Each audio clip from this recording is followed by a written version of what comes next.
Today I am talking about Kristin Surak's book, Making Tea, Making Japan, Cultural Nationalism in Practice, specifically Chapter 2, entitled Creating Tea, the National Transformation of a Cultural Practice.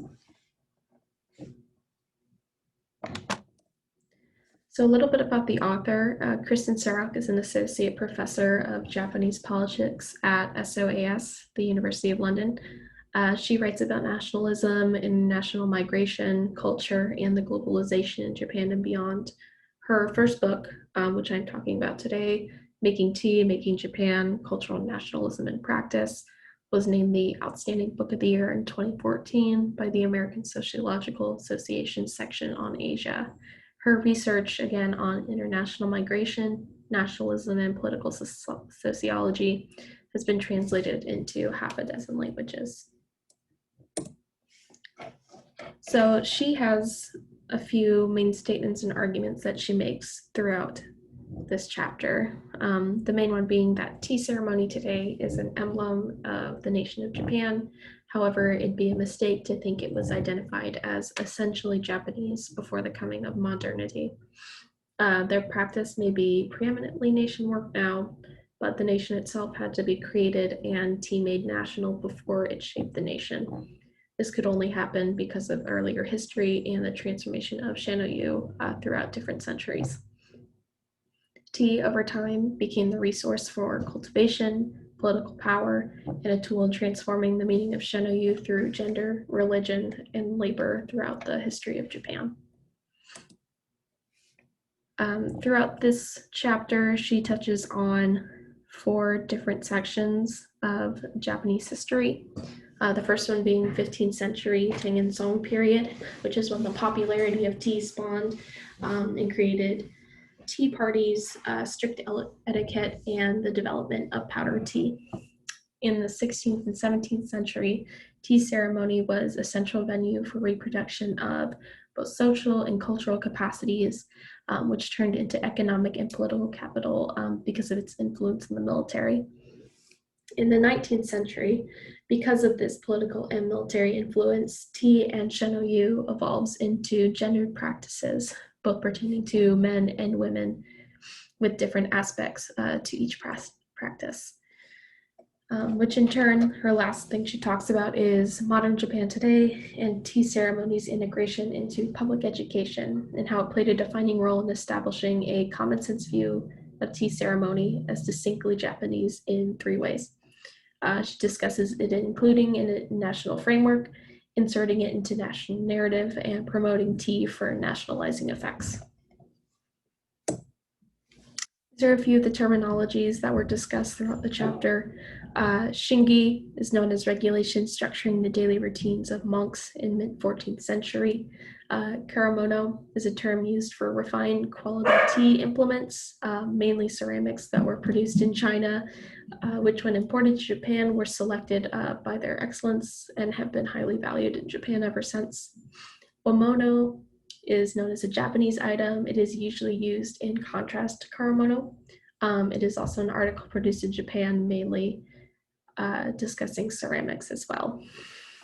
Waka are poems in ancient times used to celebrate occasions.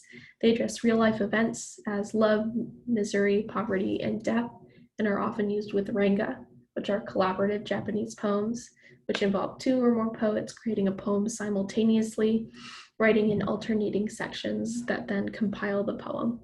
These were often used in 14th century tea ceremonies as well. Starting with the 15th century, we see the introduction of tea by monks to the Japanese archipelago who had studied in China. By the 15th century, this enjoyment of tea started to spread as elites began hosting elaborate gatherings around the beverage. Objects such as tea utensils rather than tea garnered the most attention, while aristocratic tea gatherings revolved around the appreciation of rare Chinese objects, with the tea prepared in a back room by attendants. Wealthy commodores started to incorporate more accessible local items in creative juxtaposition with valuable treasures, and themselves prepared the tea before the guests. With the host on display, the tea ceremony shifted from an event to a cultural practice, which also shifted the aesthetic taste of the period as well. In the 16th century, the future of Shanoyu was influenced by its annexation by Oda Nobunaga and Toyotomi Hideyoshi, which were both powerful military leaders at the time who gained control. Seeking concertation as men of culture, tea required less knowledge than poetry and offered more social opportunities as well. Poetry required more literary training than either of them hoped to require. And tea, by contrast, required less painfully assembled knowledge. As well, socializing with merchant tea experts at the time was extremely important, and offered a means to win the favor of urban commercial establishments, especially those in trading with military supplies, staples, and metals, which were essential during this battle time, and territorial consolidation. Tea ceremonies became indispensable political tools as they were taken up by these leaders. Utensils served as war prizes, small gatherings as network opportunities, and large celebrations were deemed military victories. During Nobunaga's rule, practice became medium for negotiating rivalries. A tool for wealth and power was shown in the Shanoyu utensils that were owned, and a space for forging important cross-class contacts.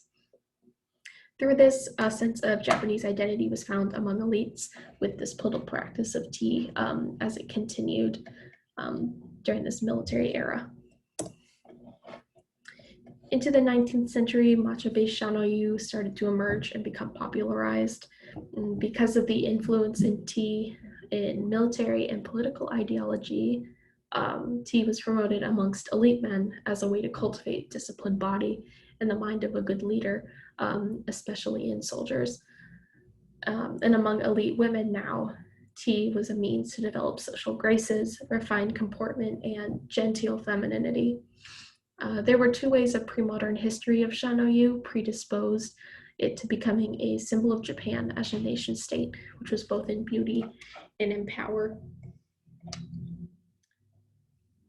In pursuit of aesthetic pleasure, activities such as poetry, flower arrangements, and tea ceremonies flourished as station public spheres were allowed, where status divisions were momentarily suspended in attempts to smooth interactions between people in less committed and social context. The sensitization to aesthetic values it inculcated could later be reworked into an ideology of national identity as well. Tea was not only used in beauty, but also in positions of power, as discussed before, in political and social ideologies.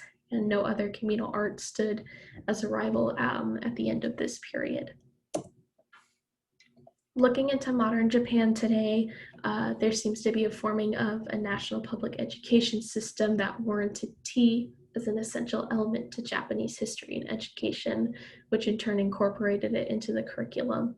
Early on, girls' education was reformulated to include new domestic ideals of femininity that would form upper and middle-class women into, quote, good wives and mothers. Shanoyu practices were also taught in boy and men's education. However, it was heavily enforced in early girls' education, way more. Textbooks were made featuring elaborate instructions on shanoyu and its preparation, down to what charcoals were used or what wares. And those manuals played a defining role in establishing a common sense view of tea ceremonies as distinctively Japanese in three ways, which included national framework, inclusivity, inserting it into national narrative, and promoting tea for nationalizing effects.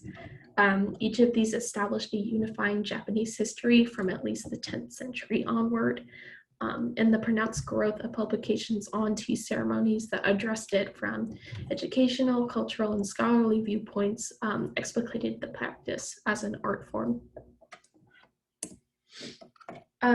Throughout reading this chapter, I think the author is correct in their research.